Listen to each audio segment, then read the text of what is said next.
Një tërmet me fuqi shkatruese prej 6.2 magnitud ka goditur brigjet e Stambollit, ka njoftuar qendra sismologjike e MSC.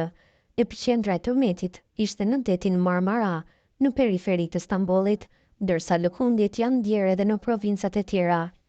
Banorët e pushtuar nga paniku dolën nga shtëpitë dhe apartamentet e tyre, sikurse edhe shumë të tjerë që në ato momente gjendeshin në punë. Shumica e banorëve të prekur nga tërmeti akoma po qëndrojnë në hapësira të hapura nga frika se mund të ndodhë ndonjë tërmet tjetër edhe më i fuqishëm.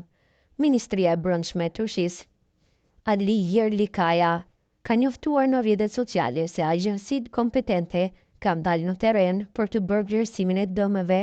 uroi që qytetarët tanë të prekur nga tërmeti të rikuperohen shpejt, ka thënë ai, ndërkohë deri tani nuk ka ende të dhëna nëse ka persona të lënduar edhe dëme të mëdha materiale. Megjithatë, shpresa e tyre është që të mos ketë një tjetër lëkundje të fuqishme, e cila do ta përkeqësonte edhe më shumë gjendjen, duke pasur parasysh goditjen që ka marrë godinat nga ky tërmet i parë, i cili konsiderohet më të vërtetë i fuqishëm 6.2 i shkallës Richter, të paktën sipas Qendrës Europiane të Sismologjisë.